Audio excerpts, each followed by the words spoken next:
Ladies, gentlemen, let me just put this a little closer. Ladies, gentlemen, and friends beyond the binary, welcome to Step Back Tonight for today, May 11th, 2021.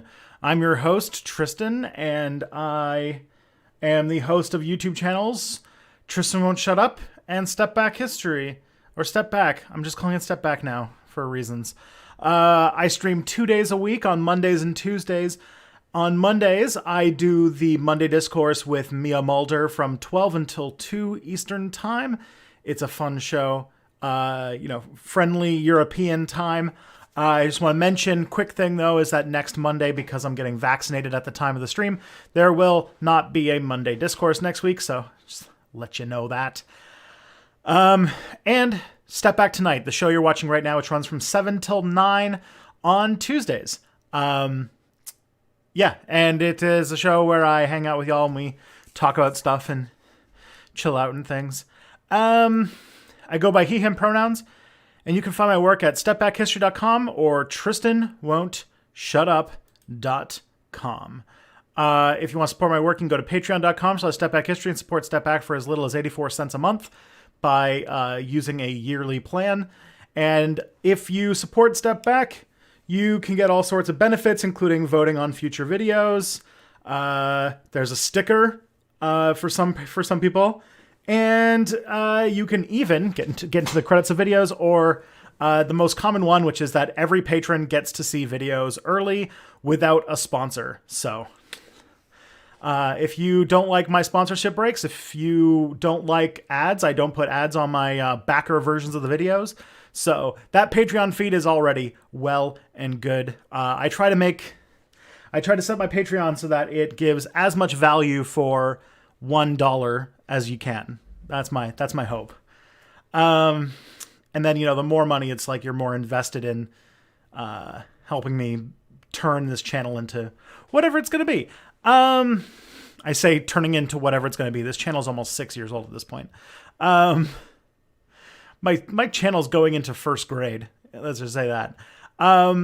If you don't have money, which I totally understand, if you have Amazon Prime, there is everybody who has Amazon Prime gets one free Twitch Prime subscription every month. And if you want to, I really suggest that if you have Amazon Prime, to use your Twitch Prime subscription on somebody every month, because it does help independent creators. And if you don't spend it, it's essentially you flushing your money down the toilet, because it's Amazon just getting to keep money that you've already given them. So good use of giving a few free dollars to a independent creator. As for content, my latest video is on women in the white power movement. It's doing pretty well. And the Armenian genocide came out shortly before that. Both of them have videos I'm fairly happy with, so enjoy those. And my next video that I am editing now is on how capitalism makes you lonely. I'm taking a really big change into some sort of new directions for my channel to try and make more videos that are the kinds of things that you want to watch, and not the kinds of things that, random people want to watch. I was studying my audience, and I found that my audience likes talking about things that are going on right now. And I can talk about that as a historian. So I can bring history to, stuff that's relevant, instead of just, talking a little bit about important stuff in the last act of my videos. So let's do it. It's going to be real fun. If you want to submit questions for future streams, I have a link that I'm going to send you. This link is a Google question, or a Google form. You fill that out, and if you fill it out, you will get access, or you will submit questions for future streams. I will get them sometime in the next month, basically. We've got plenty for tonight. So, we just keep making stuff. We'll keep going. So, yeah, I'm doing real great tonight, it seems. My brain firing on all thrusters. And last, if this is your first time watching this stream, I want you to say hello. because this stream is full of some pretty great folks. I can already see Dale from the channel Think Fact is in the chat. So, we've got some pretty cool peeps who show up in the chat. So there you go. Go and do that. All right. Let's see who's actually here tonight. All right. We've got Aaron, got Dale, Mr. Wolf Mapper, we've got Gad. Oh boy. Gad, you must be beside yourself right now with everything that's going on in your homeland. Goddamn. I was like up last night, like absolutely mortified seeing one of the holiest places in Islam with like a major fire and like just the violence being done to people during a holy month. Oh man. And the reaction is as horrible as it always is when talking about Israel.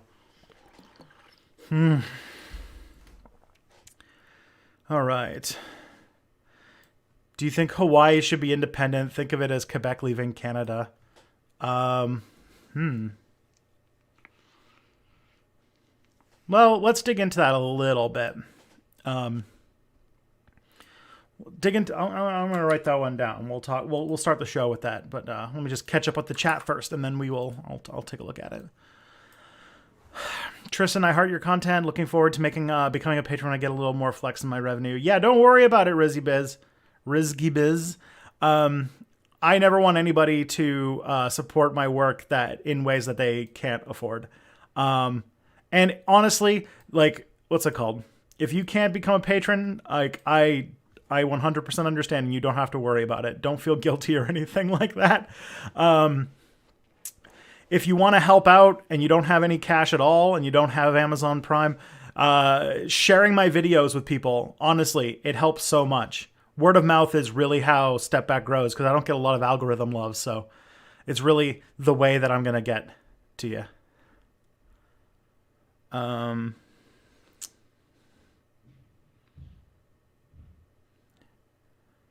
you talk about the Palestinians? I think I should, probably. That's definitely going to be a thing that comes up tonight. It was a tree that caught fire, not the mosque. Yeah. If the mosque had caught fire, if Al-Aqsa had caught fire, that would be like what's it called? That would be like Notre Dame times 1,000. That would be like one of the biggest losses of human, like, collective heritage in history. So, yeah.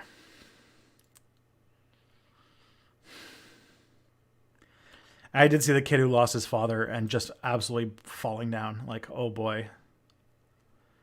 Share my vids on the regular. Thank you very much, Risky Business. That's all I can ask of you. Free Palestine. Oh boy. We'll talk a little bit about that. Because, yeah. I mean, I'm not an expert on Middle Eastern history. I know enough to get myself in trouble. So we'll poke at it a little bit, but yeah, it's not a good situation over there right now. That is for sure. The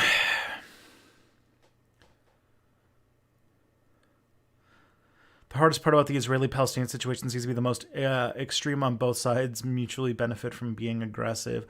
I disagree on that. I mean, it's like that. This is the hardest part about the Israeli-Palestinian situation is that one of the countries is a aggressive settler colonial state that has made another group an objectively second-class citizen, is practicing apartheid and is trying to systematically eradicate an entire race of people from the planet. And the other side is Palestine. So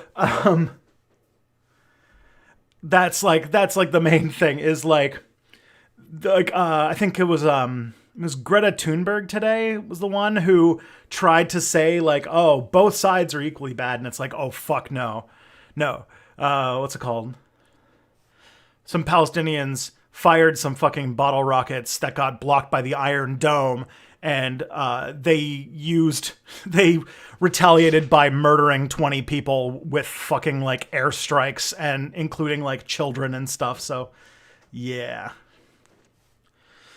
I mean, if I was Palestinian, I would have absolutely no like no. You want to know why aggressive rhetoric works for Palestinians is because they are literally being occupied.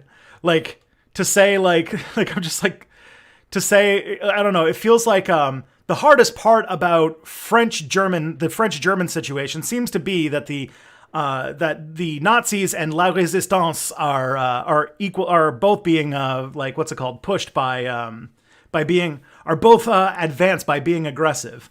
Like it's a ugly ass situation. But one is literally defending their homeland from conquest, and the other one is like literally building colonies on top of ancient land that people have lived on for millennia. Like it's not even there's not even like much of a gray area there. All right. Oh, thank you, J Lord, for the super chat. I heard that there were colonies that never made any money and existed only for prestige, both immoral and dumb. Yeah, a lot of colonies were gambles. Yeah, colonies. There were some really there are some countries that got into colonization that really shouldn't have. Like when France started putting people in Quebec, they had no actual plan to do anything with it, and so like New France, several years in, had to do like really big programs to try and grow their colonies because they couldn't get anybody to go, because it was like, hey, do you want to like sit on a boat for 3 weeks, probably get really sick, maybe die, so that you can arrive in this like cold, desolate town where you can make a little bit of money by the way, no women. And also you could just go into the woods and kill beavers for a little bit of money. Like, yeah. And then there's some like there was a Central American colony that Scotland tried to start, and it went so poorly that the Scots were able to like what's it called? The Scots were basically bankrupted themselves trying to run that colony, because they wanted to have a colony because they wanted to have a colony, not because they were like, they thought it was going to be a smart idea. And they ended up blowing so much money that the Scottish crown went bankrupt, and it's partially what led to the Scottish crown being dominated by the English crown, and et cetera, et cetera. Oh. Every single Palestinian I know wants to fucking move home and is allowed to live there without literally being shot. Yeah. Like Palestinians, like, while there's like, several million Palestinians who live in the not yet eradicated areas of Palestine, there are a lot of Palestinians who are like refugees. Like, isn't there something like 700,000 people 700,000 Palestinian people still live in a refugee camp in Jordan, I want to say. And like, they've been like this is like a refugee camp that's been around since the fucking 50s. Like, it's like there's so like and also Israel does this really fucking underhanded thing where if Palestinians leave Palestine to go study abroad or something like that, that they can get their like citizenship revoked, and all of a sudden they're just like not able to go home because they've had their because they didn't technically have Israeli citizenship because they were like from Gaza or something, and so now they can't go back to Gaza, because to go to Gaza they have to get into Israel, and Israel won't let them in, and so basically they're just stuck not being able to go home. Yeah. So, yeah.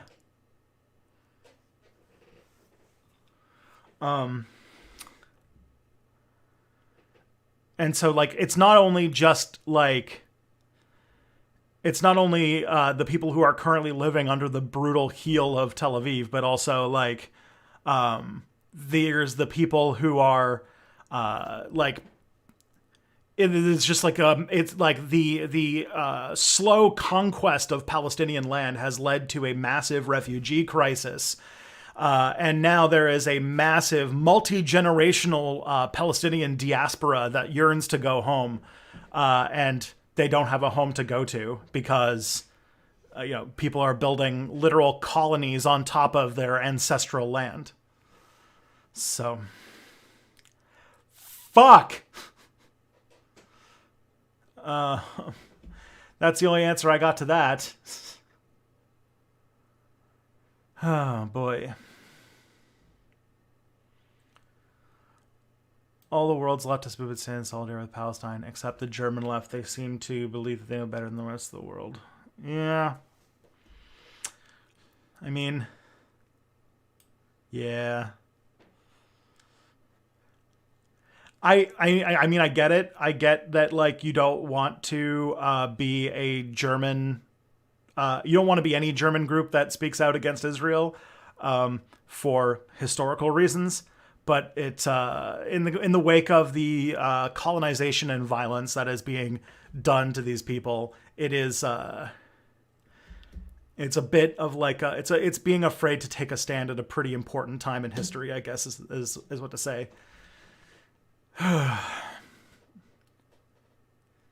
In the same way, my French Resistance reference was also inappropriate for the same reason.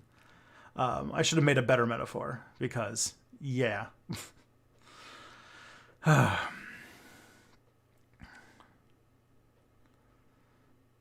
But yeah, this is not a both sidesy type moment. Like imagine if somebody tried, and this did happen a lot back in the 70s and 80s and stuff, that there was tons of people where their answer to things would be like, listen, I don't agree with apartheid, but the ANC is using violence, and so if you think about it, both sides are really bad. Both Nelson Mandela and the National Party in South Africa are both equally bad. One is white people who have all the power and have conquered all the territory and are forcing people into concentration camps. And the other side are fighting to stop that. They're both equally bad. The parallels between, like, if there is any like historical parallel that makes sense, and honestly, the context of Israel-Palestine is kind of like a unique one. But if there is anything close, it is, and like the being afraid to take a stand and stuff like that is very close to what happened in South Africa. It's just that because of the historical context of the being victims of genocide and displacement and diaspora that are the people who built Israel, it's much harder to like have this discussion in the same way that we did with like apartheid South Africa, which is not a thing we should ignore. But yeah, it does make the conversation more complicated in a way that did not happen in South Africa.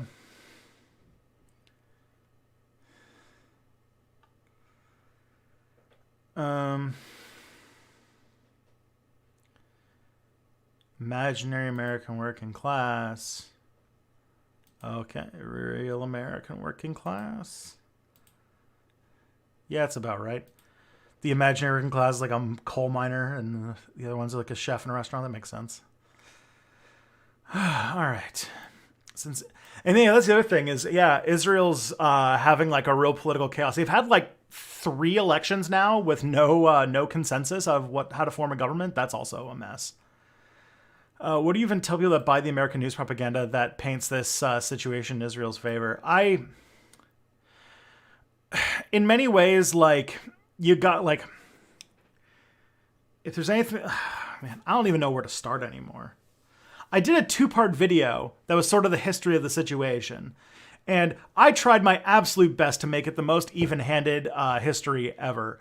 That's a good way to start. I mean, not to toot my own horn or whatever, but trying to think if there's like a really good thing. Like, honestly, it's an education thing. There is extreme, like, consent manufacturing, I guess is like the word I want to say. There's a lot of consent manufacturing that's being made to build a narrative of Israel as a key American ally, despite the fact that they're like, they're becoming a fairly rogue state and using their sort of American cover to be extremely belligerent in the Middle East and causing more trouble for America than they're worth, I think. But there's a lot of media out there that people are making to try and get this message out that, it's not like a both sides thing. You really got to look at it.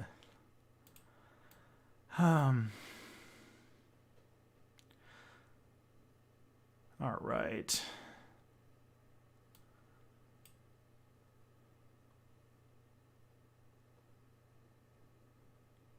All right. In the German left, if you're pro-Palestine, people will literally ban you from leftist protests and beat you up if you show up anyways. Jesus Christ. Oh boy. Yeah, this issue is in a very different place in Europe than it is in North America. Ooh. Do you think the struggles of Native Americans in any way parallel to the Palestinians? I mean, they're both victims of settler colonialism, so yes. They're both like the same process of like violence removal and colonization, like the literal like settling upon their land and eradicating them from the world. Like that is very similar to what happened in the United States with Native Americans. Now, with Native Americans, it was a much slower process because the United States was so much bigger and there was so much more room to run away into until they closed the frontier in like the 1890s. Yeah, there are similar processes of settler colonialism at play for sure.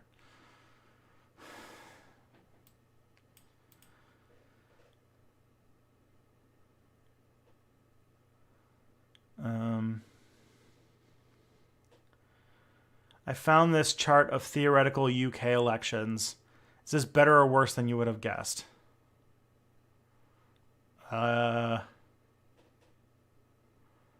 don't know. I can't. I'm not gonna have a take on something with British elections that I don't really know anything about. You know me on this channel. I try not to talk about shit that I don't know about. Although we Israelis are demonstrably worse, within Palestinians there are socialist groups that are far better than Hamas. It's just that we have so much power we can't equivocate. Yeah, and there are Israelis like you, Gad, and like there are a lot of Israelis who are also against the settler colonial conquest of Palestine. So it's obviously not like an all or nothing thing. And yeah, I would love if Palestine was if Palestine had like a socialist government or whatever, or did like a Rojava type thing. I just know that Palestine, like I am in no, like there is no, like we are so far away from being in a position where I'm going to start critiquing the choices, the political choices that Palestinians make, given that they're like literally under siege right now. And they have been since like 49 or 40, is it not 49? 49's India. They have been for decades at least.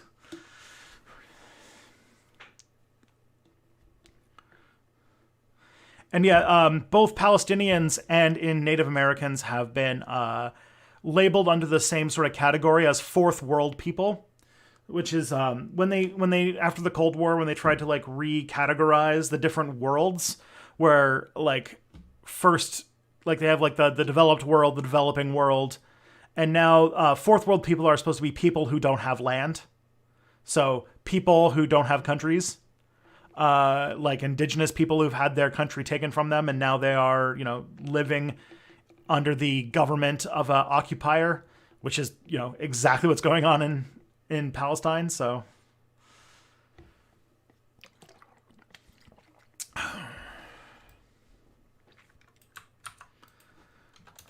Hamas a terrorist organization? Genuine question. It's a political party.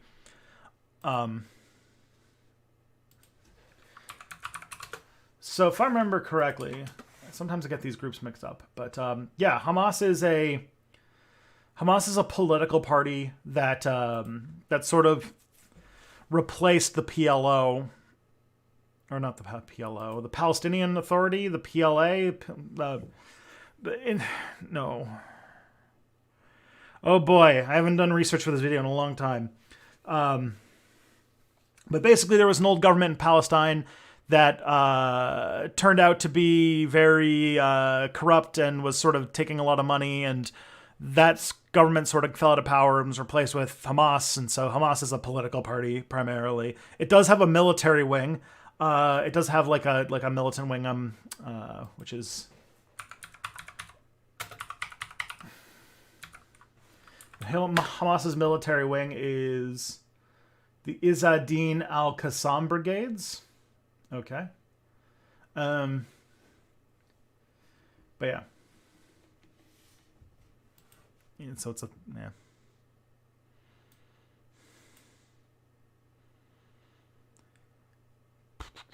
Hey, thank you for the super chat. Have you read about the fate of Lady Mary Bruce and Countess Isabel Macduff in the Scottish Wars of Independence? If not, you should look it up. It's crazy. All right. Thank you for that. Thank you, J-Lord. You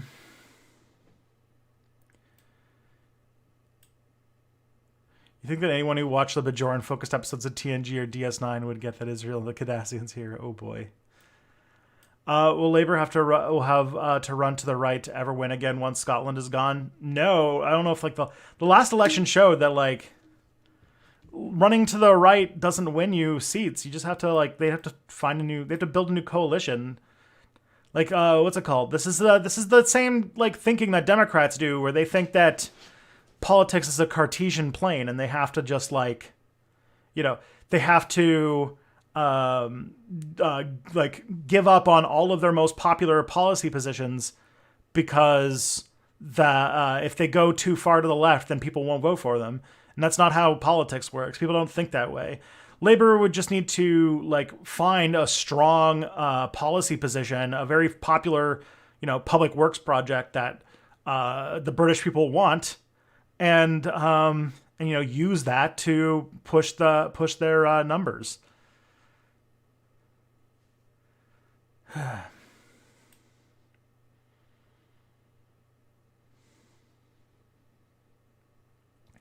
If you guys are all interested, sort of like to get back onto, it was the PLO, Palestinian Liberation Organization. All right. Just sometimes all the groups and acronyms and stuff like that really mess me up. Anyways, to sort of put a button on the Palestine talk, there is, if you are interested, there's a documentary that I watched. It was the last time I ever went to a movie theater, actually now. And that is in October of 2019. I went to the screening of a movie called Palestine Fights for Freedom, made by the Empire Files. It's a documentary. And it's really, really great. And it is, I just saw this. It's just come out yesterday for free on YouTube, and shows just what it's like to live in a country where you have, heavily armed Europeans trying to eradicate you and your people from the planet. All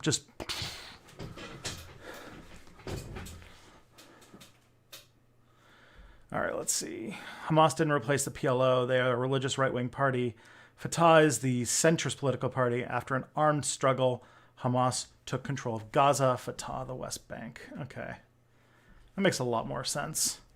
Because, yeah, they're distinct entities. That's another thing, that the West Bank is much more under, it's sort of got some semi-autonomy. The West Bank is the one that is the part that is essentially under a semblance of peace, but Israeli colonies are being propped up on top of ancestral Palestinian land, and they're illegal. What will happen? The process that's happening, and this happened a lot in America too, is that they're this is the land that the Palestinians can live on. Here's your West Bank. You're good.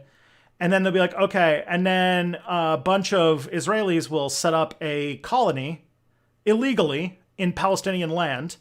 And the Palestinians will be like, hey, fucker, get off our land. And what will happen is they'll appeal to the government, and the government will come in and defend the colonizers, and then just say that land belongs to them now. And then the people have to keep moving back. Gaza is more independent, and yeah, there's a lot more like violence happening there.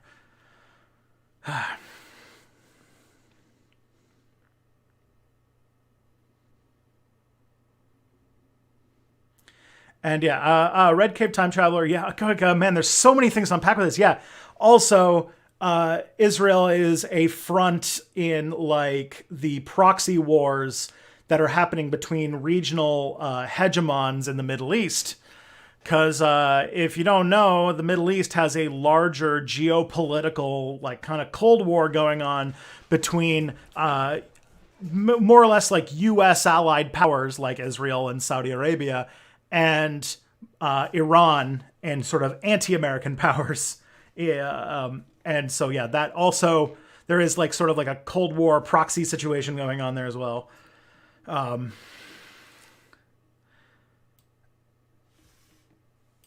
I ever thought about doing a video on the Indus Valley civilization? History podcast, I covered them the other day. The size of the house didn't vary much. Implying they had little to no class divides.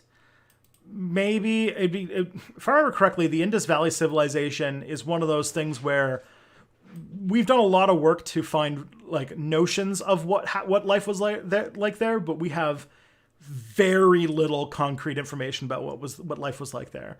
And I mean, if it fit into a video I was making, maybe, but I think I've talked about this on my channel before, that I'm sort of moving in a new direction that is that's trying to talk about things that are relevant now and bringing history to the table, instead of like doing history documentaries where in the last 5 minutes I talk about stuff that's relevant to people. That's what my next video is going to be like, and if that does well, then I'll probably like that's probably the direction I'm going to go, because that seems to be more in line with what my audience would want to see. Hamas was created by Israeli security forces in the 1970s. Because the PLO was semi-socialist, pro-USSR, and Hamas was funded like the Mujahideen in Afghanistan. Well, fuck. See, when you get into the weeds of this stuff too, you then realize, oh god damn, there are so many really fucking messy political situations just stacked on top of each other that make talking about it really fraught, and you have to do a lot more research. Then obviously I'm not doing very well right now, to really be able to have like the smart conversation about it. I'm just giving you the little bit from the research I've done, because I've, read a bit on this and I have done videos on this, but that was also several years ago. Maybe I'm shirking my responsibility by not having, maybe I should have known this was going to come up tonight, and I probably should have tried to power through a few books or something like that to have more to say. But I was video editing today, unfortunately. So take with what I'm saying with a grain of sand, and more as an invitation to read more. And I will try to stay from poking into corners I don't know about. And Gad is here to keep me straight if I fuck up. I've always thought farming and land ownership is what leads to class. I mean, it is the beginning of, the stratification of society, yes. But like, there are much more,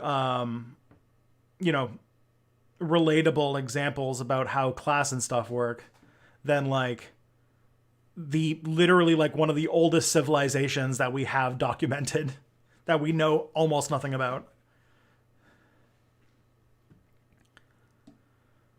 If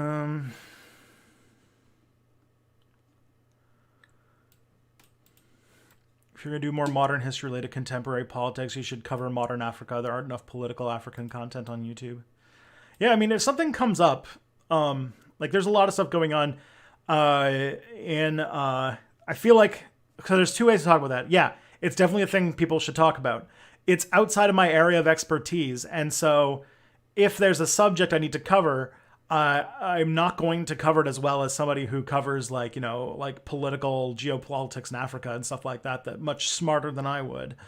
And if I were to do something like that, I would have to basically go into a hole of research for like several weeks, which I'm, happy to do. I do it for every video, but I would need to, I would need to have something like really, really juicy for people to people to get involved with that, to like really make sure that if I make it, anybody will even watch it. Because my audience is over 50% Americans, and my expertise is in American history. Like I'm much more familiar with American history, and I can speak about that stuff a lot easier. And so when it comes to like, modern Africa stuff, like I would need to learn a whole new field. And if I'm going to do that, I'm going to need something to build on.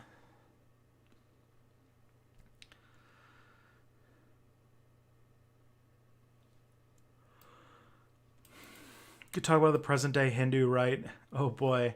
Yeah, wading into the conversation about Hindu nationalism, that's fun. I'm working on a secret project that in maybe a couple months you might see. I did some stuff that had to do with Hindu nationalism, and yeah, it's going to some places. If I don't submit a question till the end of the month, will my thing finally reset? It'll reset when like, let me see, what's the latest you've got here? The latest question you've got here expires on June 4th. So there's that. But like, I also can get into these questions because tonight, like, it's all you. So let's see. It's just that there was like a very active chat, and I want to talk about Palestine and stuff. There was a quick question: should Hawaii be independent? Think about it as Quebec leaving Canada. On that note, Hawaii is, Hawaii was not annexed into the United States under the most the kindest of terms, and it was basically conquered and colonized by the United States for the interest of sugar plantations. There is a whole lot of there's a whole tragedy. At one point when I knew nobody would watch this video, so I ended up never making it. But there was going to be a video on the Hawaiian tragedy, which was going to be about the American conquest of Hawaii. And yeah, it was brutal. It was super fucking racist, and I don't exactly, like, in my mind, the statement is, if the people of Hawaii want independence and they vote for it, then I'll support it. I don't know what the situation of Hawaii is today, because I know that immigration patterns have changed the demographics of Hawaii pretty seriously since it became a U.S. state. And now it's a very different place than it was in the 1890s. But, yeah.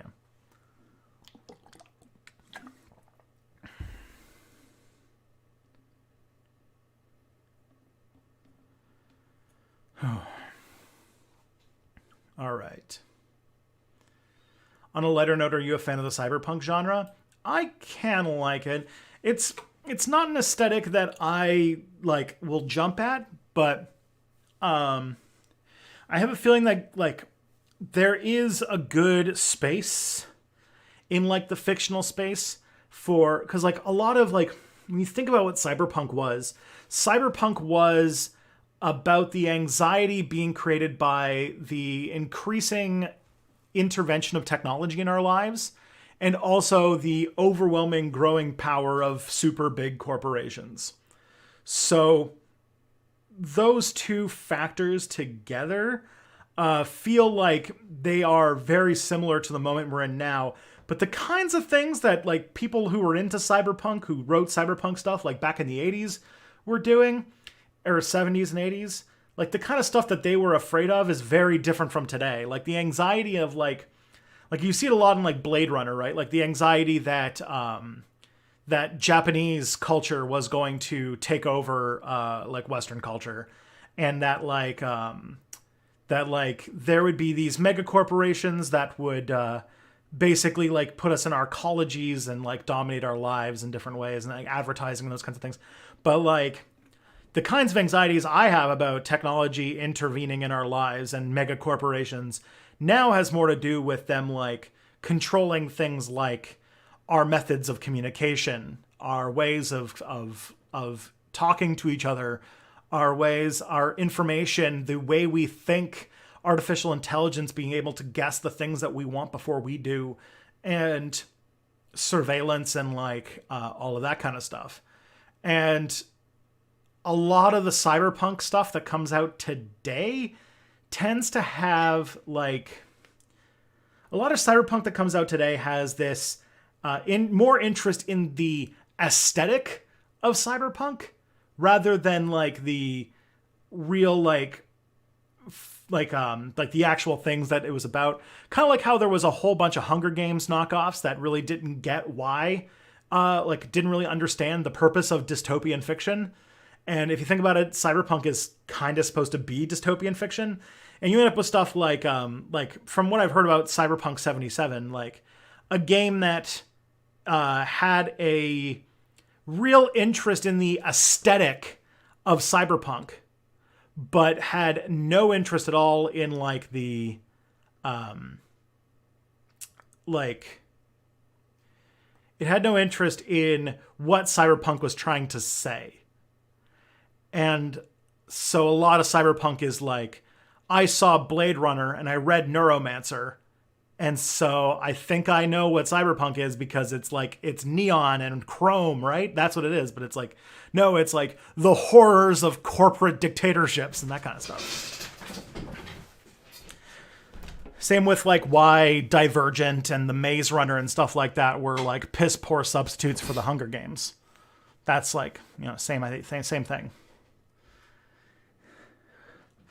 Sometime, maybe I'll do it in a stream, but maybe I kind of still want to make a Tristan Won't Shut Up video about it.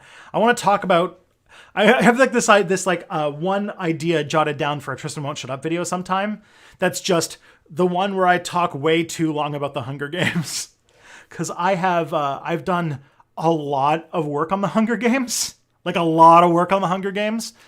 I taught, when I was in my first year, my master's, I not only took an American cultural studies class on the nature of violence. So like it was American cultural studies. So we were reading like all the big theorists about like American culture, but it had like sort of a focus, which was on violence. And I also was teaching children's literature. I was a TA for a children's literature class. And somehow both of those lined up that in the same semester, I had to read The Hunger Games and do like a serious deep dive. And for the American Cultural Studies class, I was leading the discussion about the Hunger Games. And we were also reading Simulation and Simulacra. And so I had to read the Hunger Games like really close and took like a shit ton of notes. So I have like a lot of thoughts about the Hunger Games. Hey, thank you, J-Lord, for the $10 super chat. The 10 Aussie, sorry, it was 10 Aussie dollars. Or no. I gotta do a, what's it called? I gotta do a dedicated Australia thing since you J-Lord, you've given me so many super chats tonight. Or nor, I lost my portfolio. That's my impression of an Australian who lost their portfolio. Just wait until you hear about the British person who wants to order a bottle of water. You heard of Cassius Marcellus Clay. Yes, he was an ultra-rich capitalist, but he was also a diehard abolitionist who had to defend himself from plantation owners who tried to kill him. Your thoughts?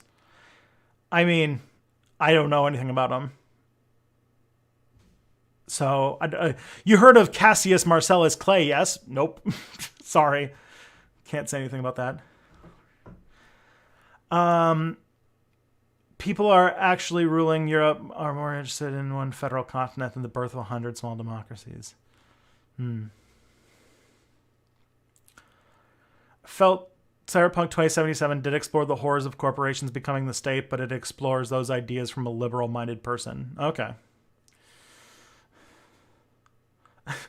Australian dollars are actually dollary dues? Oh boy. That would actually be badass. As somebody who also has a hilariously named money, I think that dollary dues would be a great name for the Australian dollar. I mean, we got the loonie, so can't beat that. Dollary dues. 900 dollary dues? Tobias! Oh, man. Now that I have, like, completely alienated all Australians, what else should I go with?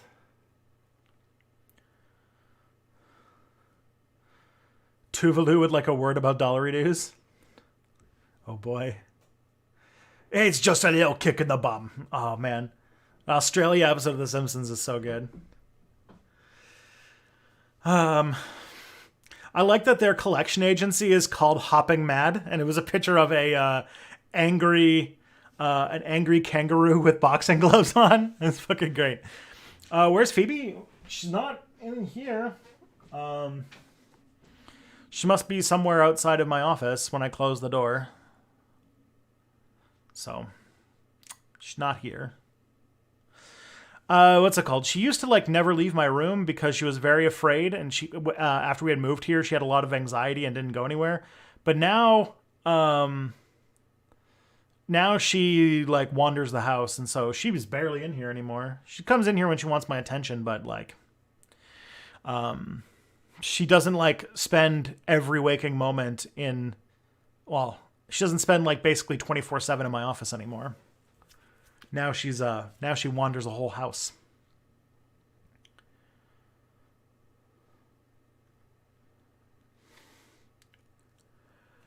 Verticality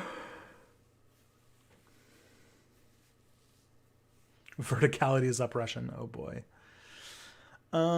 Hey, Computer Courage, thank you for following. Okay, yeah, I guess I should answer some of your questions. Thoughts on Trotsky and Trotskyism? Oh boy. The main thing about I don't know, Trotsky was like, I mean, I didn't like him invading I didn't like his anti-communist or anti-anarchist thing where he like massacred the Makhnovites in Ukraine during the Russian Revolution after they had like, you know, won the war for him.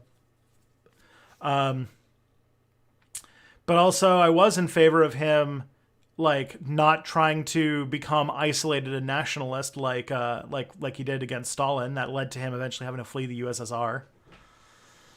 When we stopped using pounds in 1966, the PM Robert Menzies wanted the new currency to be called royals. Oh boy. That's some loyalty right there. By the way, thank you for the super chat again. I would like a coffee. Bear it is. No, I'd like a coffee. Bear. No, C-O-B-E.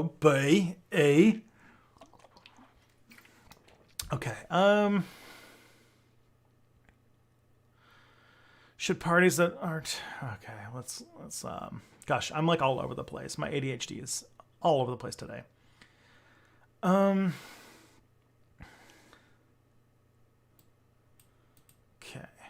Permanent Revolution was a very bad take. Was essentially continuing World War I on steroids until either everyone was dead or victory.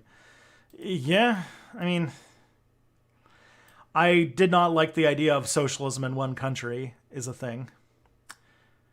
Thoughts on Canada becoming a Republican and ditching the monarchy? I'm in favor. I see no reason for the monarchy. There hasn't been a reason for the monarchy ever, really. It might be a conversation that, like, I don't, like, Canada is so pro-monarchy that, like, at one point they were trying to get the prince and princess who, like, left the royal family to come to America to become our king. It was like it was real dumb shit. If the queen dies, though, we might have a serious conversation about getting rid of the monarchy, but I don't know.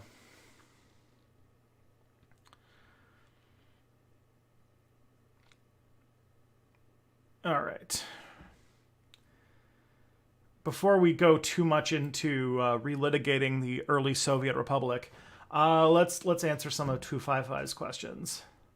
Back in the day, my brother had a friend who was really into fantasy and had a life-size post of Gandalf on his wall, which he destroyed when he found out Ian McKellen is gay. In 2002, is it still normal for teenagers to be that homophobic? Oh, yeah. Yeah. Homophobia was completely normalized until, like, I don't know. Like, I think it was probably something like absolutely bonkers. Like 2009 feels like it was close to around the year when like it really became like not cool to be openly homophobic. Like in 2002, being homophobic was sort of like what it's like to be transphobic today. Like the same kinds of arguments and the same kinds of people were complaining about gay people existing without their permission. And so, yeah, it was brutal. So it's no surprise. 2002 was definitely still a time where your average teenager was still shitty and homophobic, because we still were. We've come a long way in the last like decade and a bit. I guess almost 2 decades now. The last 20 years have seen a lot for LGBTQ plus people. A republic coming out of Republicans. Sorry, text speech. Yeah, it's all right. Oh, whoa. So much chat. How are you? So many people here today. Yeah, I remember casual homophobia still being normal when I was a kid. Probably wasn't until I was like in my 20s that it became a thing that was like, not a thing you did anymore. Really sad.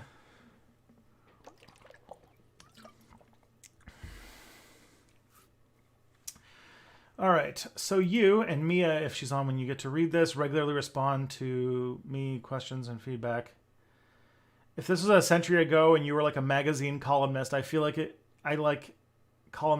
be very difficult for me to get in touch with you. Does that enforced distance make parasocial relationships less unhealthy? I think so. Like the thing about like when parasocial relationships started really becoming a thing was like, was with radio. The first like real parasocial relationship was in radio. Oh boy, there's a raid coming. Batten down the hatches. Who's showing up? Who's giving me a raid right now? The Surfs! Holy crap! Oh, Lance, you wonderful, wonderful person. Oh, and there's Matt in the chat. Oh boy, this is going great. Hello, Surfs. Hello, Butter Horses. Are we still doing Butter Horses? I don't know. Hi, I'm Tristan, host of Step Back History and Just Won't Shut Up. This is my stream that I do on Tuesday nights where I hang out with my audience and answer their questions and talk about stuff. We talked for almost 40 minutes about, or maybe half an hour, about everything that's going on in Israel Palestine right now. It's been a wild ride, and yeah, had some real what's it called? We've got like a real. I'm lucky enough to say that I have a real Israeli leftist who is a regular in the stream chat, so he was able to give us some really good info on everything. So it was pretty cool. Can I do a video on transhumanism? Just wondering. Oh boy. I kind of would love to, because I was that would be a very good video idea, because I was really into transhumanism when I was like in my late teens, early 20s. And I have changed my position a lot on transhumanism over my 20s and now I'm in my 30s. So, piss gang, oh boy.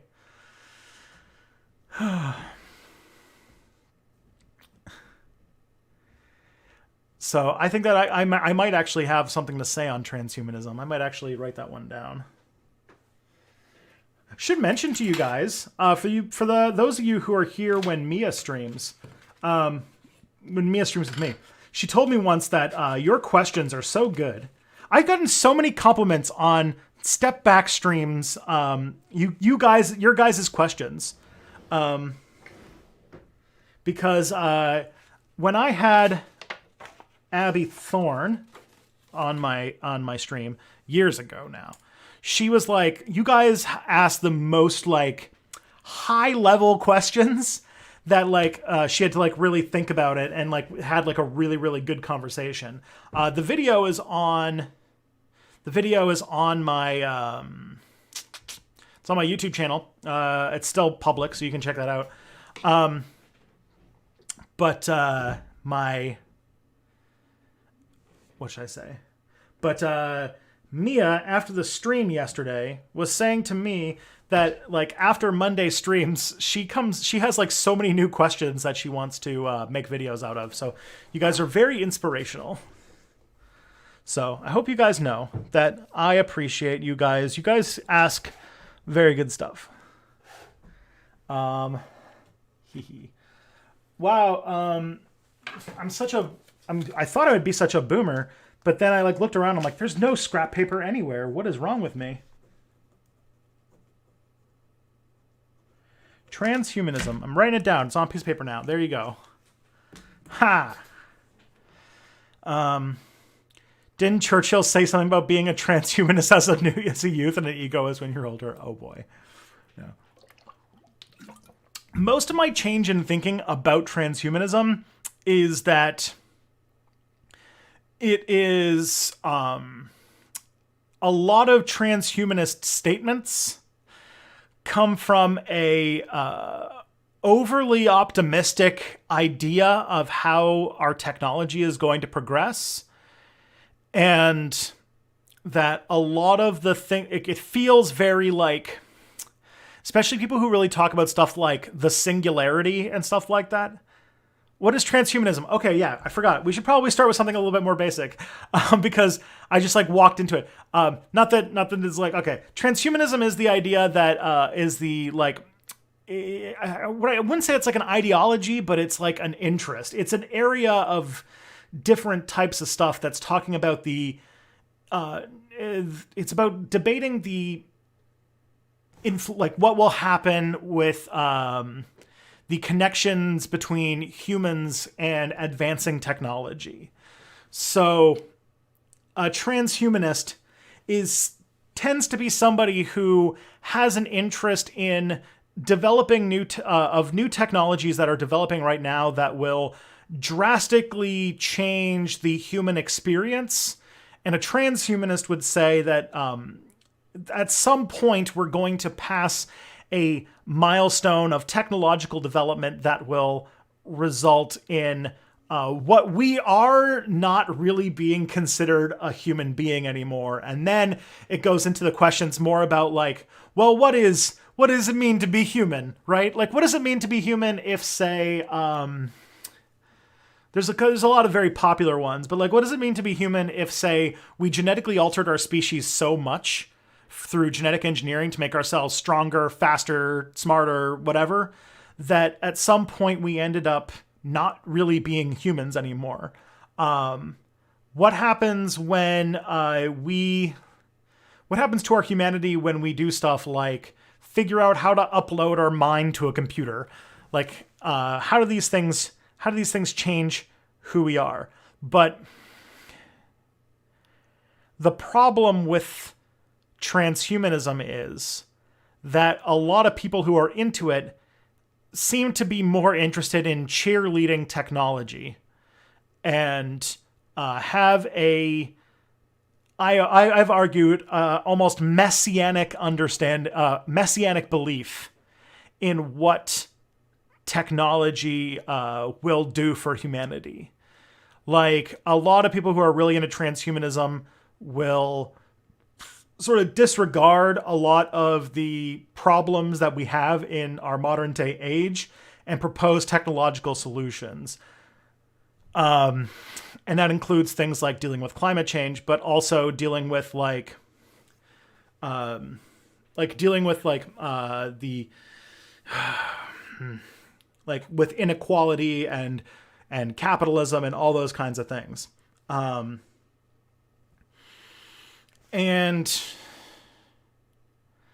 so there's a lot to there's a lot to dig into. And also the biggest thing that comes up, the biggest like conversation that one could have as when talking about transhumanism really has to be having the talk about the eugenics like angle to it. Because a lot of transhumanists are big believers that we should use technology to not only help the help people who have problem, like for example, like a person who is really into cybernetics not only thinks that we should use cybernetics to like help people who have lost eyesight or help people who have like inventing a better wheelchair, like an exoskeleton type thing, so that people who can't walk have an easier time getting around and doing stuff. Not only talks about using this kind of technology to the scope of helping people who have conditions and disabilities that make it harder to do things, but also go into like why not give us all the brain chip that make our brain better, like those kinds of things. And that could be an issue. And also there's a lot of times where like talking like where like a lot of rhetoric that comes up in transhumanist circles treating disability as a sort of like as a thing to be overcome rather than a thing that needs to be accommodated. And like if you like study like a lot of like disability rights stuff, there's a lot of talks about how a lot of disability is not so much a medical problem that needs to be like addressed with more technology. You know, building an exoskeleton instead of a wheelchair is kind of a ridiculous solution when we could just make our society more accommodating to people with wheelchairs, you know? Not that it's like wrong to try and build like a better wheelchair that increases mobility, because it means that people in wheelchairs would have more, freedom and ability to do things. And that's always good. But also it skirts into these kinds of uncomfortable questions about eugenics and disability rights that a lot of times, like I've been like I said, my interest in transhumanism was like to the point where I was like part of like transhumanist groups and went to like transhumanist meetups, and the kinds of conversations they were having were about like radical life extension and about like fixing the human condition, and a lot of problem. Like there's just a lot of like really uncomfortable places that they go to that I think would be it'd be really cool philosophical conversations to have about these kinds of things. But in many ways, a lot of transhumanist discourse turns into basically cheerleading new technology. That's that.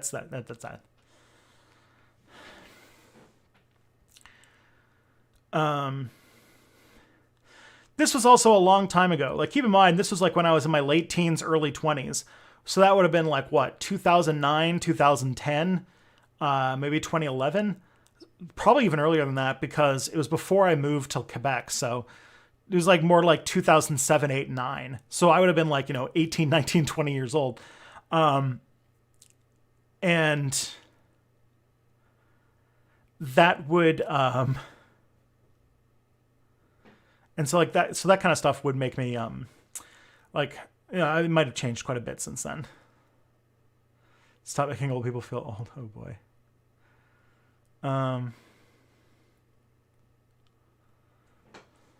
Yeah. I'm for exoskeletons. They can enter nightclubs easier. Who dare stop them? Yeah. Like I'm not saying that like these things aren't bad things to contemplate, or even that they're like technologies we shouldn't invest in or we shouldn't push forward. Like for people who require wheelchairs, having something like an exoskeleton, if that was like a thing that people could afford, which like, there are exoskeletons today, it's just they're super expensive and nobody can afford them. But like if we were able to make something like that, that would give a lot of people who require wheelchairs a lot of freedom. But also, a lot of people in wheelchairs would point out that it's kind of silly that people are more willing to make a fucking sci-fi exoskeleton than just put ramps in front of buildings.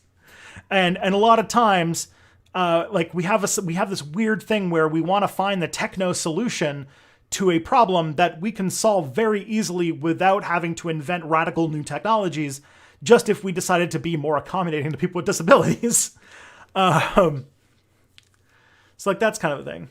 Can we give Elon Musk the power to play ads directly into my brain? He's working on it. Good old Neuralink. That's the other one too that that I think has a lot of really interesting transhumanist stuff to dig up and chew on. Is a lot of people who are really into transhumanist technologies have a concept of the brain that is very bad. There's still this idea of like the disembodied brain in transhumanist circles, because a lot of transhumanist technology like discussions have to do with things like memory uploading and about like radical life extension by like digitizing the brain, like doing a San Junipero, or by putting like a trying to put like a brain in your body and in a different body and stuff like that. And that kind of stuff is shows that they really don't understand the way that the brain works, because the human brain is being somebody who's married to a psychologist and who has friends who are like neuroscientists and stuff like that. The more I learn about the brain, the more I know that we don't know fucking anything about how the brain works. And also like there's this idea that like the technology we are like, the idea that like we are within a lifetime of development of being able to like upload the brain implies that we know way more about the brain than we actually do. The human brain connectome, like we don't even know if we were to recreate the entire human brain neuron by neuron in a computer, which by the way would be like unimaginably hard. It like the human brain is one of the, as far as we know, the human brain is the most complex thing in the universe at this point. And so if we could find a way to replicate that in a computer and even have it run, we wouldn't know if that would even function, because we don't even know if our brain even works disconnected from the body. Really, we don't know. Like, we were just starting to get more of an idea that our brain is so like it's literally a part of our body. And our connections and our nerves and stuff like that have so many different things. Like the fact that there's a nerve that goes from your stomach to your brain, and we're starting to find that ways that nerve gets stimulated has such huge effects on our mood and the way that we do things. And like, we're so far from really understanding a lot of things. And so yeah, it's a lot more. Our brains are a lot more embodied and are a lot more complex than we think they are. And a lot of what we do know about the brain is mostly just that we kind of think that this part lights up under fMRIs when they do something. Like there's like the amount that we really know about the architecture of the brain is overstated. And so that's why you can't really like, at this point, it's not really possible to like upload a human brain. And we're pretty far away from doing it, because it's, every time we think we know something about the brain, it just gets more complicated. Can the body just simulate as well then? Possibly. But I feel like we're pretty far from that being the case in this, our current situation, I guess is what I have to say. And so like a lot of times, like there's people like Ray Kurzweil, who is probably like the most popular like pop transhumanist. Ray Kurzweil and sometimes Michio Kaku get thrown in there. And I have this feeling that Ray Kurzweil is a pop scientist and grossly overstates how fast technology is developing in order to sell books. And Michio Kaku, I'm very curious about Michio Kaku. I feel like there's a lot more going on about him. If you guys don't know who Michio Kaku is, he's a theoretical physicist who also has a radio show. and he's one of the big voices in the how do I explain it? Michio Kaku is one of the foundational figures in in string theory. He's a big string theorist, which is like it's a very weird, very radical part of extreme theoretical physics. It's trying to marry two different, oh boy, here we go. I just can see like a roller coaster, like, oh, I'm going to have to explain. Okay, here we go. So physics has this issue where we have this like kind of good understanding about how quantum mechanics works. And then we have this pretty decent understanding about how macro mechanics, like how macro physics works with like kind of Newtonian physics with like orbits and all those kinds of things. And we're having a fucking hard time trying to figure out how physics at the really small level and physics at the really big level interact with each other. Because at the very, very small level, everything acts super weird. And one of the ones that makes no sense is gravity. We have no idea how gravity works at the quantum level. And so people are trying to figure out a new way to build a kind of theory of physics that incorporates both quantum mechanics and Newtonian mechanics. And one branch of that is string theory, which is that apparently the math behind it is absolutely mind-boggling, but the idea is that our universe is basically governed by two-dimensional strings that are vibrating in like 10 dimensions, and it's like, ugh. But apparently that's like Michio Kaku's thing. And then someone just pointed out, yeah, he's been on Ancient Aliens, which like, I think he's a guy who, he likes attention. He likes being in the media. And so, sorry, yeah, general relativity, not Newtonian physics. Correct. My bad. So like, Michio Kaku is part of a group of physicists who think that they're coming close to a solution to that, but it is messy. It is very messy and very convoluted and very hard to understand. And I don't know how physicists feel about them, but we'll see.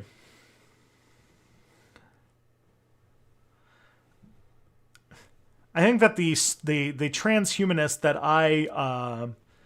the person who seems to understand transhumanism and is thinking about it the right way is freaking Charlie Brooker with Black Mirror. Black Mirror, I think, is doing much better stuff to have a conversation about. Black Mirror is like cyberpunk for our modern age, and Black Mirror talks a lot more about like what singularity and transhumanist technologies are going to do to us than like Ray Kurzweil. Yeah, goddamn.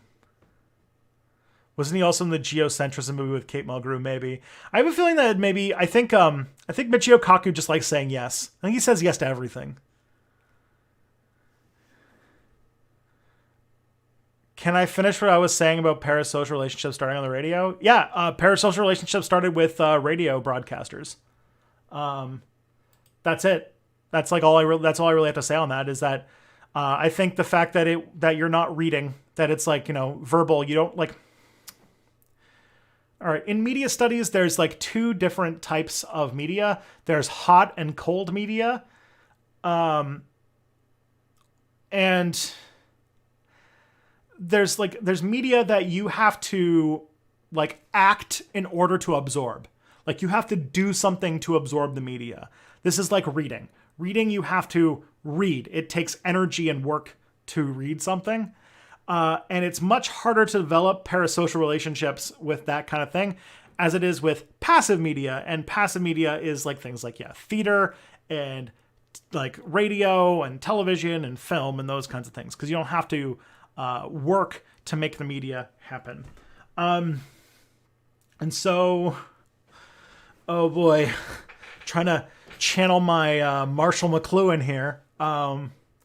So yeah, like there was a radio host very early in the days of radio who sort of figured out this, and he became very, very popular early on in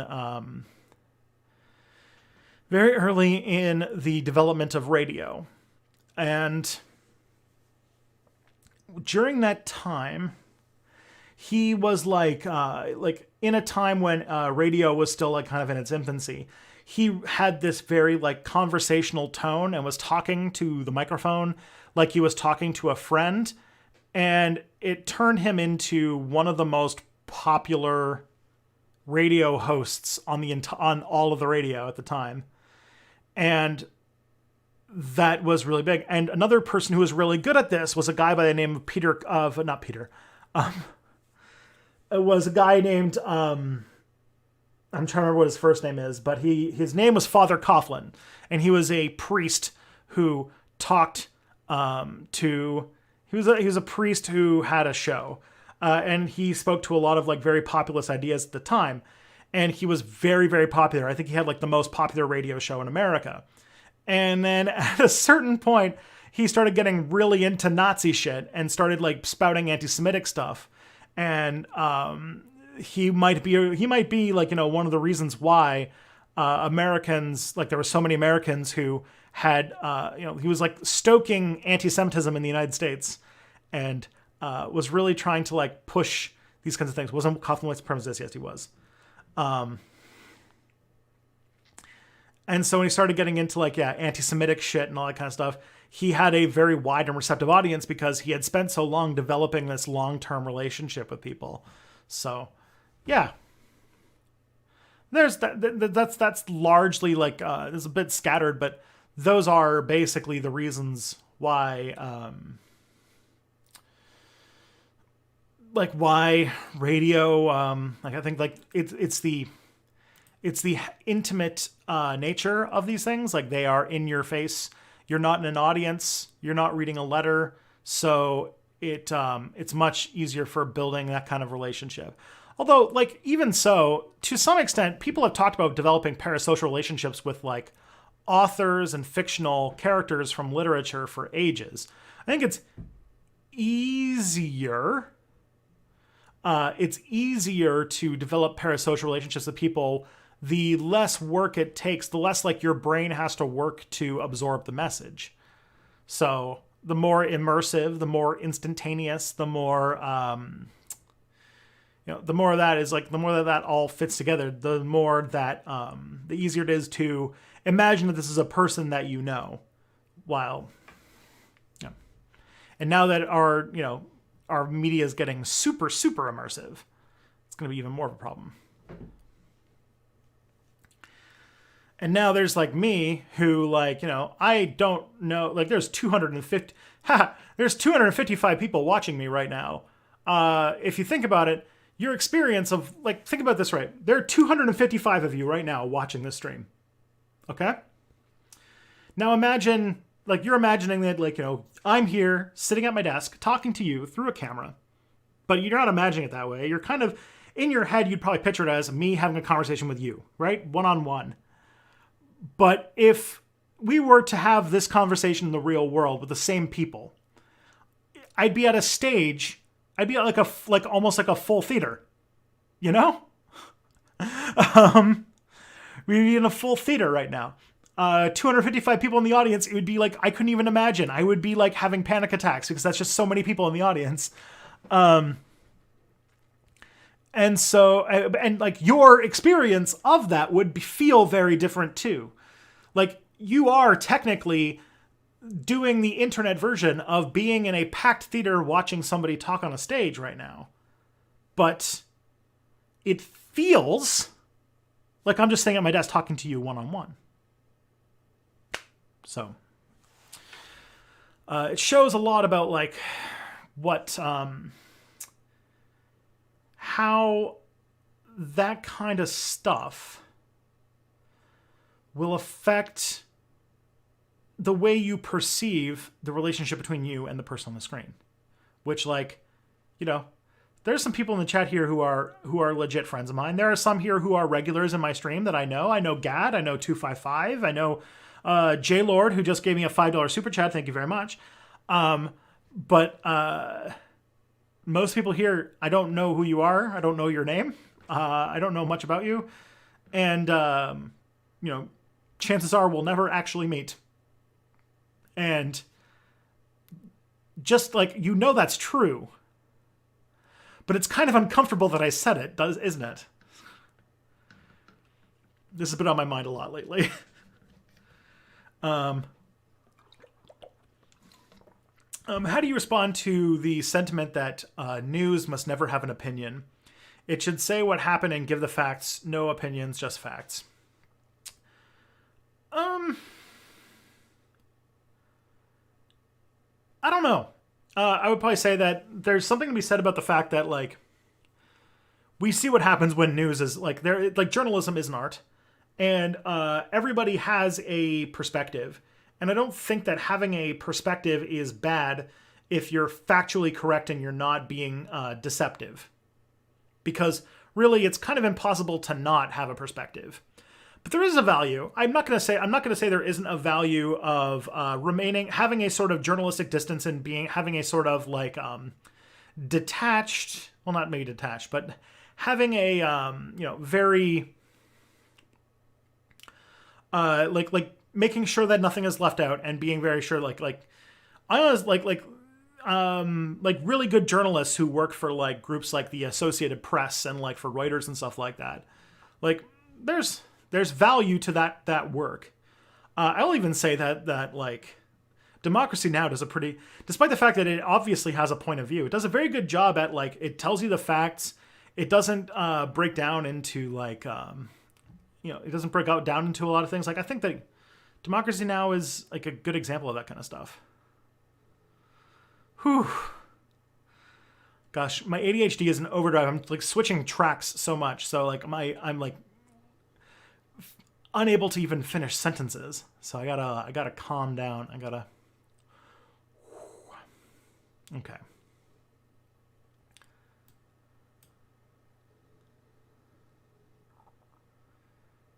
All right.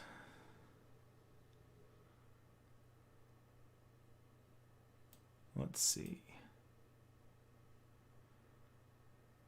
Do pure facts realistically exist? That is interesting. You want to go super pomo? No. What's it called? Objective reality is always, like, because of how humans work, our objective reality is always going to be filtered through a sensor that we use to observe the universe, and is really only understandable by abstractions that we create in the brain in order to categorize information. And so no fact can ever be shown to 100% exist because all we know is that our meat sensors have funneled it into the glob of nerves in our head that we've used some sort of process that we don't really understand to categorize and understand something. So, that's the most that we can do. I literally imagine as if me in an audience trying to yell over other people. I think that's part of why I work to make my comment noticeable. Is that weird? I don't know. What's it called? There's nothing to be weird about because this is such a new medium that there's no such thing as normal at this point. Star Trek epistemology, step back epistemology. Ha! Oh boy. Step back. Oh boy. I enjoy yelling into the void, but I don't think that's weird. I think we want to imagine we're building some kind of relationship because this medium is unnatural socializing. Yeah. Makes sense. We're kind of in a space, too, where, like, it's been a year where we have been chronically under-socialized, and we are desperate to just have that feeling, even if it's fake, of just having a connection with somebody. This is on my mind a lot because this is the topic of my next video. So I gotta make sure that I don't like just reiterate my entire video in the stream. But you're onto something.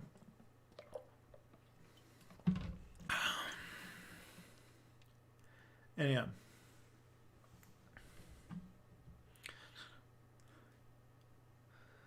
All right. Jokes aside, do you think there's a realistic chance of England and itself breaking up, rather than just the province countries leaving? I honestly, like, again, I don't know enough about England to say what's going on in England, but England's in a really rough situation, and I don't know what happens once. Uh, like, I think wasn't there like a wasn't London considering becoming a city state at one point? Like, I don't I don't know. I don't think I feel qualified to answer this question because I'm not really a British expert. I would like to buy a bottle of water. A bottle of water. All right, sorry. I did it to the Australians earlier, but now, yeah.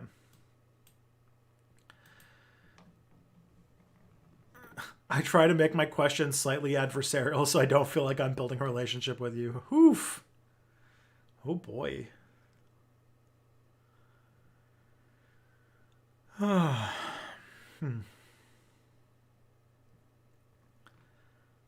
Step back epistemology has potential. I don't know. I'm not like that smart about that kind of stuff, so I can't really. A bottle of water. Yeah. Oh, hello. What would you like to drink today? Oh, I would like a bottle of water, please. A bottle of water? Yeah, I'd like a bottle of water.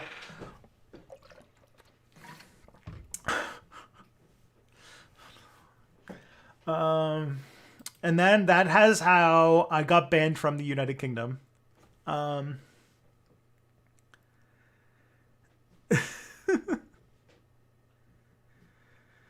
you have a platform and video, and you can say anything and we will believe it. I know, Boontish, this is a thing. I'm a white man talking on a YouTube channel, and I have it, and like it's well known that I have advanced degrees in some academic topics. So, and even so, even if I didn't, it's very easy for people to just think that the things that I say on the internet are true. And like, that's why I try very hard as, I don't know if this is going to, I don't know. I say very hard that I don't have a man bun, in that I don't like talking about things that I do not feel like I know a lot about beforehand. There's a lot of political streamers who love to just rant about things that they know dick all about and wade into conversations that are way over their head before they've done any reading. And that's not a thing I like doing. It's not I feel very uncomfortable doing, and I know that people will think that what I say is true, even if I'm just pulling shit out of my ass. So I try to be very quick into cutting off conversations. Like there's a lot of people who have never watched my stream before here now, and I cut off a lot of questions because I know that like this is not a question that I want to talk about because I do not feel qualified to talk about it, so I don't want to get into it. Like I get a lot of questions about British politics. I do not know very much about British politics. I don't know very much about England. I'm very much like, I try to keep into the things that I have done research on. And when I am not sure and I'm kind of like reaching, I try to let you know. So don't generalize this on hairstyles. This isn't the place for inductive reasoning. No, I just used to shit on a certain political streamer who has a man bun who does this all the time. And then I started getting messages from people who were mad at me for shitting on him. So I just no longer say the word. I no longer say the name. So, yeah. Any good books on the history of Aboriginal Canadians and First Peoples? I don't have one. I'm embarrassed to say that I don't, but I haven't taken the last Canadian history class I took was first in 2011. I think it was 2011. It was 2010 or 2011. So, a long time ago. And it was Canadian history after 1945. I can't remember what the textbook was for that class. But that's the last time I took a Canadian history class.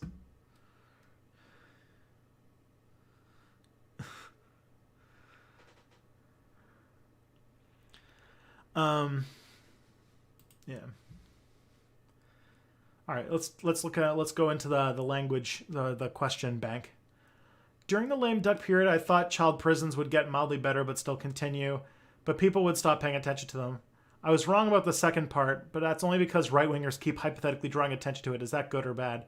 I mean, drawing attention to the fact that there are child prisons, there's still kids in cages today is good. I don't particularly care who does it. I mean, they have a, they it's really rich that they say it because they were they're being just as hypocritical as the Democrats were being during the Trump administration, but it just giving attention to the fact that there are still kids in cages is important. Especially because it's like a thing that we need to have a conversation about, because a lot of those people are refugees seeking asylum. And if there's, I'll tell you guys this is me predicting, but because of climate change, the next century, one of the major issues, besides the fact that we're going to have massive disasters and a huge decrease in the habitability of our planet, one of the side effects of that's going to be probably the most disrupting to our politics and the way things are going, is we are going to have a massive refugee crisis. Huge refugee crisis. And there's going to be potentially, like in the next few decades, 1 billion people who are going to have to live somewhere else from where they are right now. And so issues to deal with our policies regarding immigration and refugees is super important because it is going to become the defining issue of the 21st century. I know that's a big statement, but I think that refugee crises are going to define the latter half of our century, and we're going to have to... So drawing attention and making a big deal about the rights of refugees is a huge thing to do right now, because we're having refugee crises that will be very important case studies for how we approach refugee crises in the future. And when we have millions of people trying to get into our countries, we're going to need to have a much better policy than we have now. Who would win in a fight, Bernie or Trump? Ooh. So the way to talk about this, by the way, John, thank you for the $2 super chat and for this question. Who would win in a fight, Bernie or Trump? I think that Trump is taller and younger, but not much. But Bernie is in much better shape. I think Bernie would win. He's just healthier. He's like, he can run. He can stand properly. He can hold a glass of water with one hand. So I have a feeling like Trump, this is complete speculation, but I think that Trump has a lot of health conditions that he doesn't show. Like there's little signs that he doesn't have, like he's got a lot of health problems that just do not get brought to the front. And so I feel like Trump is actually rather fragile. Now, this is based on just sort of strangeness about like how Trump has acted physically in a bunch of situations. But I wouldn't be surprised if he's got like because the fact that he I wonder if things like the fake tan and the hair weirdness and like the fact that he stands in kind of a strange way and the like issues you see whenever he does physical things, the fact that he doesn't walk. I don't know. I feel like there's some real vibes of like he might have some like actual health problems that he just won't admit. But Bernie would totally destroy him because Bernie works out.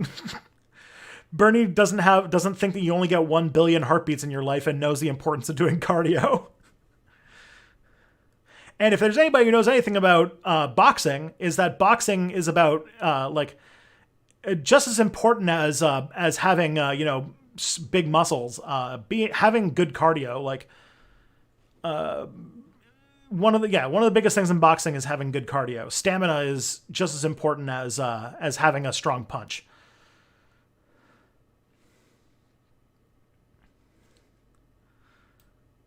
Oh man.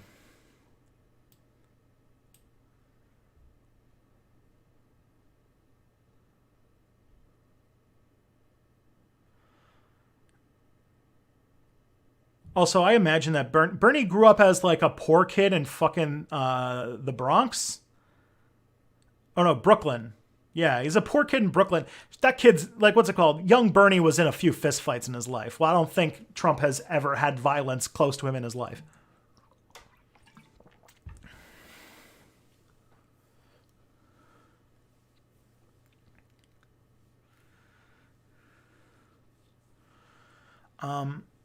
How do I feel about Indian casinos? Some of that stuff that you and Mia said about hotels yesterday made me wonder about that. Those casinos are those casinos are owned by indigenous nations. So, that's their right. They can do whatever the fuck they want.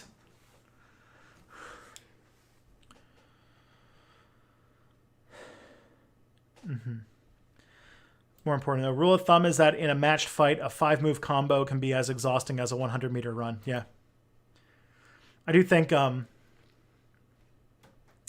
do like people underestimate how important for boxing cardio is.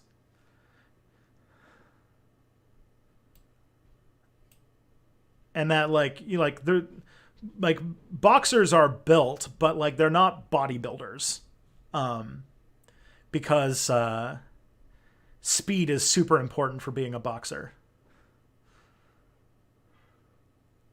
Trump is very big. Yeah, isn't he something like 6'5" or something insane like that, right? I'm trying to remember, but like he's really tall. Um and yeah, he's pretty heavy, but I wonder if I wonder about his frailty, you know. Well, Biden versus Trump. Ooh. No, Biden would win. Biden is for all like I am no supporter of Biden, but guy, for a guy his age, he's in pretty good shape.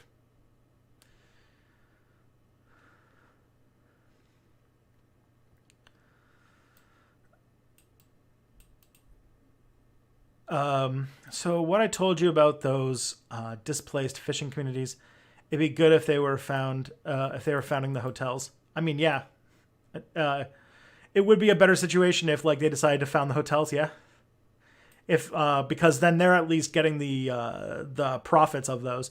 Now I know that so the thing about Indian Gaming Commission stuff is their Indian casinos do have a complicated politics around them, but it's a lot less of like it still is like owned by the nations themselves. Whether or not that stuff goes equal, like whether that stuff is like equitable, and whether or not this stuff is, but it's not like it's like a white corporation setting up a casino on indigenous territory. Indian gaming casinos do have like it is their own nation making the things, and they are the ones benefiting from it. So that is a thing.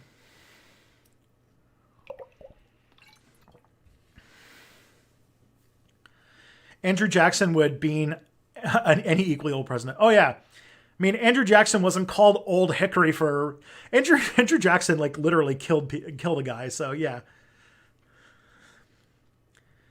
FDA to ban menthol cigarettes. Thoughts?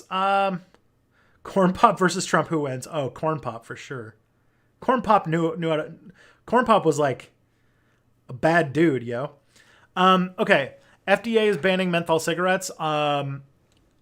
So the libertarian anarchist in me, not libertarian in like the, like age of consent people, but libertarian in like the European sense.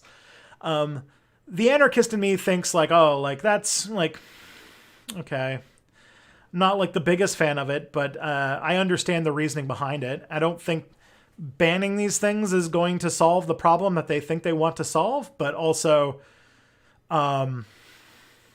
they are like what's it called? Nicotine addiction is a thing that we really undervalue how lethal it is, and so I understand the motive behind doing it, and like I agree that like having a goal to not have nicotine and tobacco specifically be like a major drug that people are addicted to would be a good thing. And that menthol cigarettes are a thing that are used to make it easier to pick up a nicotine addiction, but also, that I don't like taking away people's agency to make those decisions for themselves, but addiction kind of fucks with your ability to make those decisions. So it's it's a tough thing. What's the problem with menthol? Menthol cigarettes. So first of all, let me just answer J-Lord's question here. Thank you for the super chat, by the way, J-Lord. It's funny you mentioned Trump's health. Two of the richest billionaires in my country are in terrible shape. Oh boy. Okay. So menthol is, if I remember correctly, menthol is the chemical that's in it's like what's in cough drops and like wintergreen lifesavers and stuff. Like it's that chemical that makes your mouth feel cold when not actually being cold. And when you smoke cigarettes, if you've ever smoked cigarettes, you know that like it burns the lungs and also tastes like shit. Menthol tastes good, and the cooling effect of it sort of takes the edge off of the burning from the takes the edge off of the burning of the smoke. And so menthol cigarettes make it makes it more enjoyable to ingest nicotine while not not going through it. And so it results in people it makes it easier for people to get addicted. And if there is if there are things that we can try and get out of the system to make it harder to get people addicted to a very addictive and very dangerous drug like nicotine, then I'm cool with that. Because when it comes to the list of drugs that are dangerous, the only thing I don't like about it is that it's war on drugs thinking, right? Like war on drugs is trying to take a public health issue and doing a criminal thing to change it. And that's just going to result in more people being put in prison. And I don't like that. So I would be much more on board for, finding ways to help people with nicotine addiction and getting them through and making sure that kind of thing can happen. I don't know. Addiction's a hard thing when you have when you are a person who believes a lot in freedom, because addiction's one of those conditions that fucks with your ability to make decisions. But generally being more being on the libertarian left, I would say that people being able to make decisions about what they put in their body is pretty important. And when it comes to addiction, those two are kind of in contention. And so there's no answer that I really like, if that makes sense.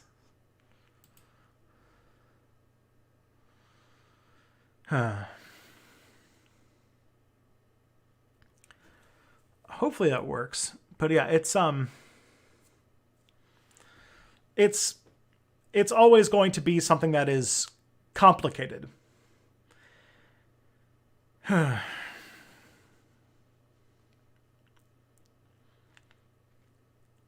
So that's where we're at. What we got next here? Should lay people try to look at scientific evidence themselves, or just defer to the consensus of experts? A while back, I got to an argument with a guy on Reddit because he showed me the evidence that monkeys couldn't have gone to South America by floating on rafts, and got annoyed with me when I was like, I'm not qualified to analyze that evidence. I'm going to divert what paleontologists say. I'm going to write this down too, because this comes on a question that I've also wanted to answer. And that is authority. If there's one thing about COVID that I think has exposed a lot, is we are not in a good place when it comes to our relationship with authority. And it's not, and that sounds terrible, but there's a reason.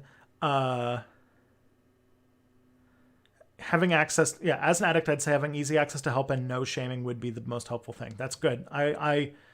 That sounds good to me. So to sort of finish on this thing. So authority is a hard a hard needle to thread, because we're kind of in a situation where There is, radical, like there's anti-authoritarian stuff going on, which is good. But then there's also like the whole, like, we're losing grip on like what is a fact anymore. We're losing grip on things like basic scientific consensus and stuff like that. And that comes from like a disrespect for experts, which is a bad thing. But at the same time, experts have a long history of abusing the trust that's been put in them over the years. Like, there's like the people, like, for example, like there's a lot of vaccine hesitancy in the black community because black people don't have a super great history of their relationship with the medical authorities. And so what happens when you have to, get a vaccine distributed to people for COVID? That becomes a more complicated situation because it is healthy to have a distrust of authority and experts don't always have your best interests at heart. But at the same time, you can't just disregard people who have spent their lives becoming experts on important subjects when they very obviously know a lot more about the topic than you do. And so I wrote that down. That's one of the two things you guys have given me ideas for videos on now, because there's a really interesting question in there somewhere. And now I want to read books on it because I feel like if I made that video, people would watch that. That's an interesting. I don't have an answer for you, but that is an interesting can to open. I want to go read about it. All right. When it comes to the boots, refer to the bootmaker, not the bootlicker. That sounds pretty good. All right. Next question we got here is, yesterday I watched a history video that said a typical urban Egyptian in an ancient Egyptian house had 25 square meters of floor space. Is that more or less than you would have guessed? I feel like I already answered this. It's less than I would have expected because that's not very much. But also, I was just watching a thing today that was about like how the Soviets got about 9 square meters of floor space per person. And that was like at the biggest amount. And it didn't count certain rooms in the house, but there was like, when you were in the Soviet Union, you were entitled to a certain amount of like living space per person. The only thing is that Egyptians probably spent a lot more time outside. And if it's just their house, like it probably doesn't count like the land outside their house. And people in like ancient Egyptian times probably spent a lot less time in home than people did in like the Soviet Union. So it's just interesting. Soviet Union had an interesting thing. Like if you wanted to have a house, if you wanted, like how you had a home was you would basically, every home had like a certain amount of square footage. And if you qualified for a home with more square footage than the one you had, because like you had a kid or you got married or something, you'd get put on a list to get bigger accommodations. And you could be on that list for years, depending upon how housing was. Which, like, it sounds like it's annoying, but also that sounds like a way better solution than the one we have, where it's just like a bunch of people have houses that they don't even live in. So, I don't know.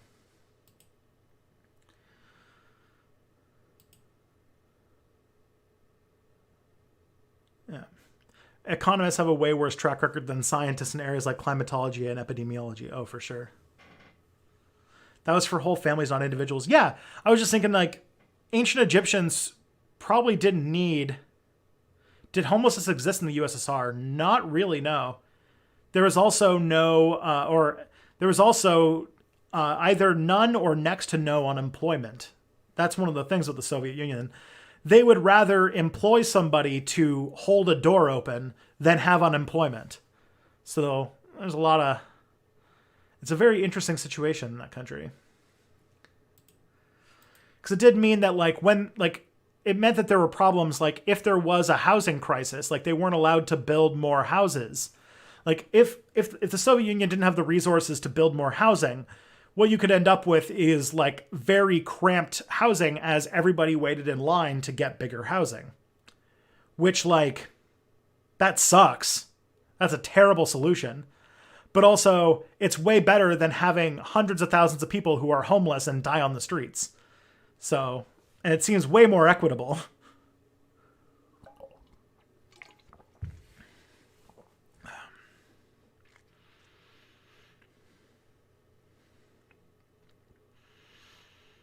The problem, though, is that the Soviet Union had a lot of economic crises that would lead to a lot of these things causing backups. But if that had happened in a capitalist country, then the same, like even more people would suffer. It's just that, you know, a few rich people would be fine.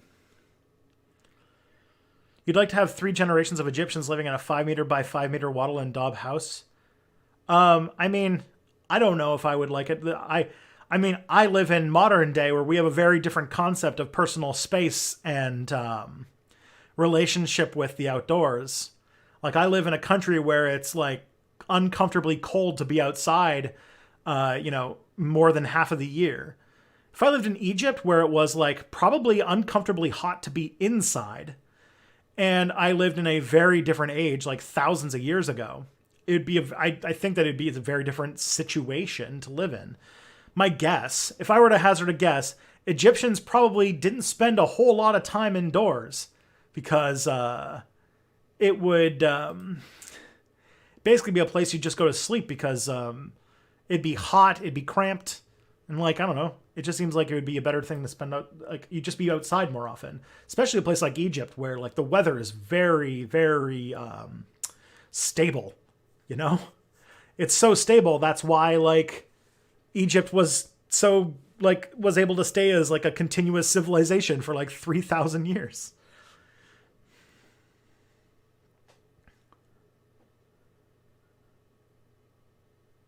So, you know, it does seem like uncomfortably cramped for somebody in like our kind of culture today. But keep in mind, very different time, very different culture, very different daily activities, those kinds of things. All right. Is 21st century Islamophobia? I already answered this question a long time ago. Boop.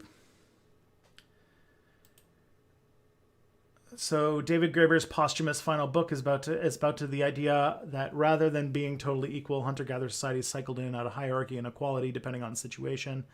It sounds very much like Debt the First 5,000 Years had that kind of a thesis too. A normally equal band/tribe might temporarily create social hierarchy during an event like a salmon run or a buffalo jump, and suddenly results in a surplus of resources, then revert to equality after those resources are spent. Do you buy that you would give people hierarchical power over others for a special situation and then expect them to give it up after? I mean, I don't know. Like depends on the context.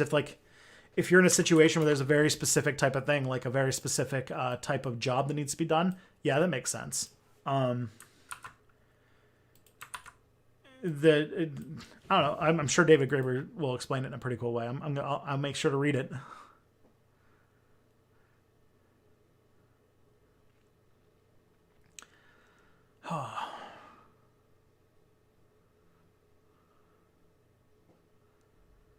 Okay.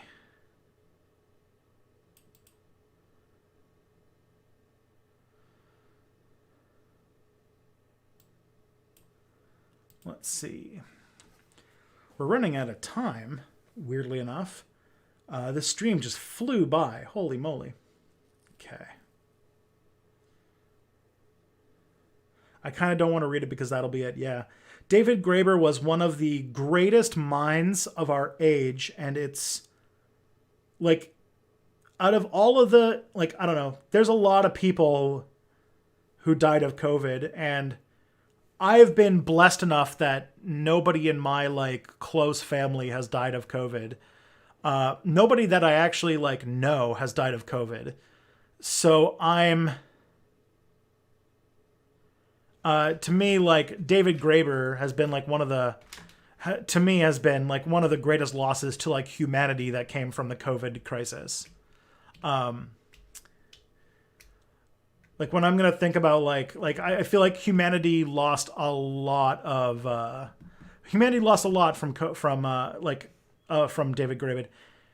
He didn't die of COVID, did he? He did. Or they think he did. They think he died of long COVID. His wife wrote an article for his Patreon before she shut it down. And basically the way that she wrote the letter was saying that David Graeber was not... Graeber was he did not follow the rules when it came to COVID very well. Hence him dying while he was on vacation. And he did get sick early in the pandemic. But they didn't think it was COVID at the time. But he did die of like a very weird blood clot when he was perfectly healthy, which leads them to think that he probably died of what's called long COVID, which is that COVID causes, you can get COVID and be like almost asymptomatic, and it can leave like long-term health problems that we're not even ready to think about what kind of impact it's going to have. And so David Graeber, dying in his like 40s of a blood clot was very strange, and it was very sudden. And so there's some thought that that Graeber could probably, or it's possible that Graeber died of COVID. Have you ever gotten infected? No, I have not. Thank God. I'm lucky enough that I work from home.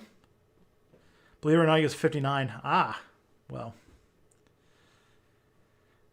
I have not gotten COVID. I have not.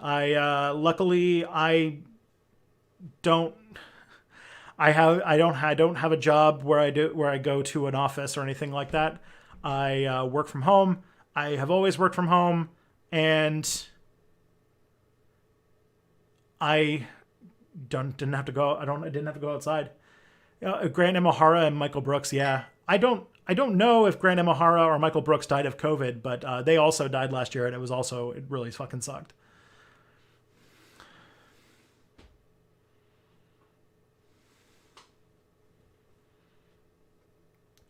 Yeah, there's going to be a lot of studies after the pandemic is over about the true cost of people who died of COVID, because we're still thinking of like people who die of very very acute COVID symptoms as the death toll from the disease.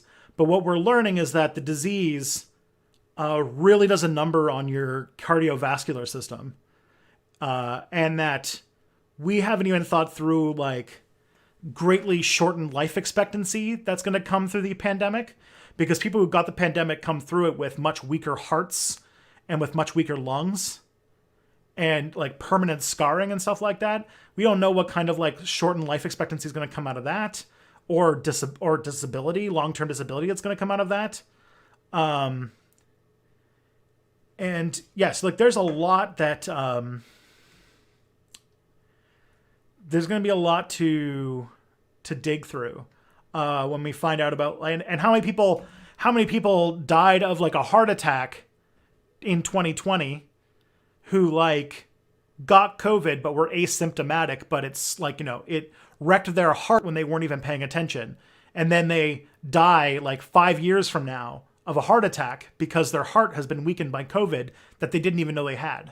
Like, yeah, there's going to be a lot of like the full cost of COVID has yet to really be really thought out. Whew. Alrighty. This has been quite the stream, everybody. We've had some really great stuff come out of here. I really appreciate you guys. We're going to wrap up the stream now, though, because it is 9:00, and, this is the time when I wrap up. For everybody who came out from the surfs, you guys are great. Thank you so much. And for my regulars, you guys know I love you. Don't worry. I'm going to raid. Katiosaurus is on. Katiosaurus. We're going to raid Katiosaurus. Katiosaurus is a TikToker who specializes in neurodivergence and ADHD advocacy. So if you have any questions about ADHD or those kinds of things, I think that'd be a great person to ask stuff to. So I'm going to send you all along. But everybody, be excellent to yourselves. Be good to each other. I'll be back next week. And be nice.